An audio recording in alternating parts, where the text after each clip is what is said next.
Tonight, President Obama will say a lot about the war in Afghanistan, but there are some things I'm sure that he will not say. He will not say that war is not a game and Americans don't get to decide who wins. Sometimes you have a situation where no one wins. That's Afghanistan, the virtual no win. If Americans stay, Americans will die. This fact lies in geography, history, and a monopoly. No one knows that turf like the Afghan people, and far too many Afghanis distrust America's intentions. It is a recipe for defeat. Ask the Russians. With all their military muscle, they lost. The Russians died, and so did Afghan fighters, but the Afghans did overcome the occupier. There is one constancy. Out of the entire history in that country, it is the women that have been treated like human waste. It is hard to isolate a time when they were not traded, trafficked, disposed of. They were not mutilated or killed. In some way, the mandated burqa even made their lives more easily disposable. You can't even see the victim.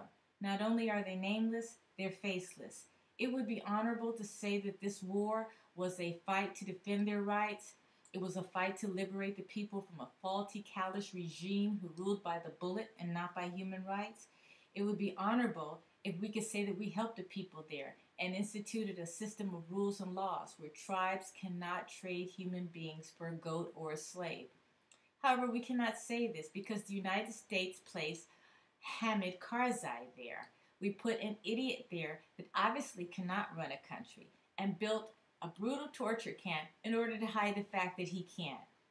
It's been years since Karzai was placed there, and he is still begging for someone to tell him what to do and how to do it. That's what happens when one group of losers is replaced by another loser. That's what happens when you try to convince people that you have a leader when what you really have is a puppet. When a country becomes run by an outside nation, the outside nation has to pay for it, usually with two types of currency, money and lives. Even with this, there is no guarantee. The Afghan people have gone from bad to worse. The Taliban decimated the spirit of the people, and fear froze them into submission. American troops came, including some without the spirit of freedom, some with the spirit of payback, and immediately began working on the principle that every Afghan is a terrorist unless he or she can prove otherwise.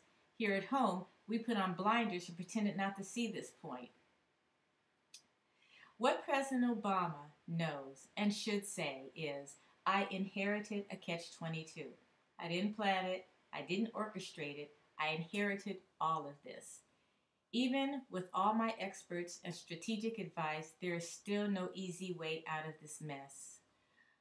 More troops means more death, defeat, and a huge debt for the people here. A pullout means the return of the Taliban, a bunch of thugs whose ego was in bigger supply than their poppy seeds. So there is no real prospect for a just and stable society. Despite a well-organized campaign to popularize the idea that the foreign troops are neutral and there to fight for a free democratic Afghanistan, most of the Afghans aren't buying it, and a huge amount of civilian casualties does not build friendship or trust. War is never neutral, and every nation involved in one wants something for itself. What is taken usually leaves very little dignity to the people of these nations, especially the most vulnerable, women. There are a lot of things I wish I were. There is one thing I am definitely glad I am not: a woman in Afghanistan.